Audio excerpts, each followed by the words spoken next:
नमस्कार, मैं हूं विवेकानंद शर्मा और आप देख रहे हैं the Vivek views. The Vivek views के इस एपिसोड में हम बताएंगे आज जो बजट पेश किया है संसद में वित्त मंत्री निर्मला सीतारमण ने उन्होंने इस नए बजट में आखिर सैलरीड एम्प्लॉयज़ के लिए क्या कुछ खास दिया है, क्या है टैक्स में बदलाव, न्यू रिजीम और ओल्ड रिजीम में क्या किस प्रकार का अंतर है, कौन सी रिजीम कौन से पैटर्न से आप रिटर्न भरेंगे तो आप फ़ायदे में रहेंगे, ये भी हम जानेंगे। हमारे साथ में चर्चा करेंगे एक वरिष्ठ सीए हेमंत सिंह जी, उनसे जानेंगे इन विषयों पर। साथ ही उनसे ये भी जानेंगे कि आजकल जो स्टॉक मार्केट में, शेयर मार्केट में जो लोग निवेश कर रहे हैं, वहाँ लगातार ट्रांजैक्शन कर रहे हैं, उनके लिए भी क्या कुछ है इस बजट में। उल्लेखनीय है कि निर्मला सीतारमण ने 7वां बजट ये पेश किया है और साथ ही साथ मोदी सरकार लगातार तीसरी बार जो मोदी सरकार आई है उसमें आखिर इस नए बजट में क्या कुछ कलेवर दिया गया है। बिहार और आंध्र प्रदेश को मोटा पैकेज दिया गया है क्योंकि वे एनडीए में प्रमुख सहयोगी हैं और इस बार मोदी की सरकार अपने बूते नहीं है, इसलिए उसका असर भी, गठबंधन का असर भी इस बजट में देखने को मिला है। लेकिन इस एपिसोड में खास बात सैलरीड एम्प्लॉयज़ के लिए क्या है टैक्स में बदलाव और साथ ही साथ आम आदमी को क्या कुछ ध्यान में रखना चाहिए। तो आइए करते हैं बात और जानते हैं सीए हेमंत सिंह जी से क्या कुछ नया है इस बजट में। इस बार का यूनियन बजट जब आप क्लोजली ऑब्जर्व करते हैं तो आपको समझ में आता है कि जो सरकार है वो ये चाहती है कि आप ओल्ड जो रिजीम थी उससे शिफ्ट हो जाए न्यू रिजीम के ऊपर। जैसे अगर हम बात करते हैं सैलरीड एम्प्लॉयज़ की, तो सैलरीड एम्प्लॉयज़ जो है उनके केस के अंदर जो स्टैंडर्ड डिडक्शन हुआ करता था 50,000 का, उसको न्यू रिजीम के अंदर 50,000 से 75,000 कर दिया गया है। ओल्ड रिजीम के अंदर बिल्कुल सेम वही 50,000 है, बट न्यू के अंदर 50,000 को 75,000 जो है कर देना, ये बात को दर्शाता है कि जो सरकार है वो चाहती है कि लोग जो हैं वो नई रिजीम की तरफ शिफ्ट हो जाएं। इसके साथ साथ में टैक्स स्लैब के अंदर भी बहुत ज़्यादा परिवर्तन नहीं हुआ है। जो पुरानी वाली आपकी जो रिजीम थी, ओल्ड रिजीम थी, उसके अंदर कोई परिवर्तन नहीं है, और जो न्यू रिजीम है उसके अंदर 0 to 3 के अंदर कोई टैक्स नहीं है। उसके बाद 3 to 7 के अंदर 5% टैक्स है। उसके बाद में 7 to 10 के अंदर जो 10% टैक्स है।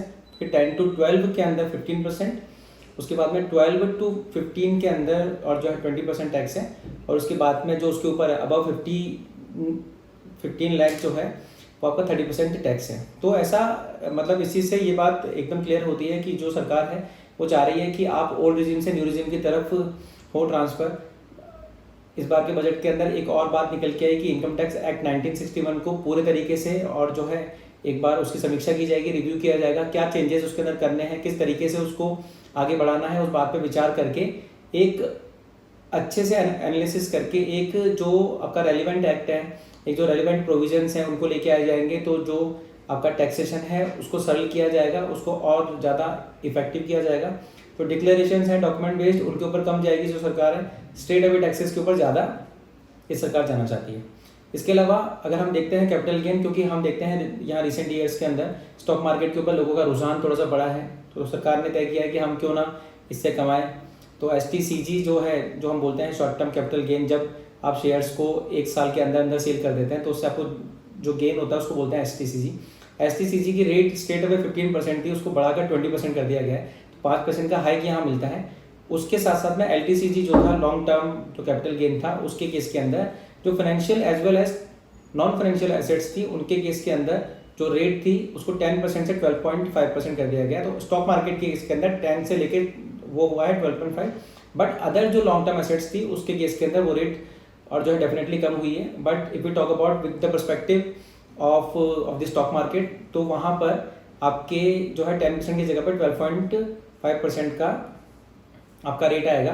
तो अगर आप लोग स्टॉक मार्केट में काम करते हैं तो जो STCG था उसके अंदर 15 की जगह 20 देने को तैयार है, और जो LTCG था उसके अंदर 10 की जगह पे आपको देने के लिए तैयार रहना है 12.50%। तो हमने सुना कि हेमंत सिंह जी ने आज जो बजट पेश हुआ है उस पर उसको बहुत सरलता से, स्पष्टता से उन्होंने समझाने का प्रयास किया है। कौन सी स्कीम आपके लिए फ़ायदेमंद हो सकती है ये भी उन्होंने बताया। आपका इस बजट पर क्या कहना है? क्या ये बजट, मोदी सरकार का जो बजट है, ये गठबंधन वाली जो सरकार है और इससे पहले 10 साल लगातार भाजपा अपने बूते सरकार में थी, उस समय जो बजट आते थे उनमें क्या कुछ अंतर लगता है? क्या गठबंधन की छाया इस बजट में देखने को मिल रही है? क्या कहना है आपका?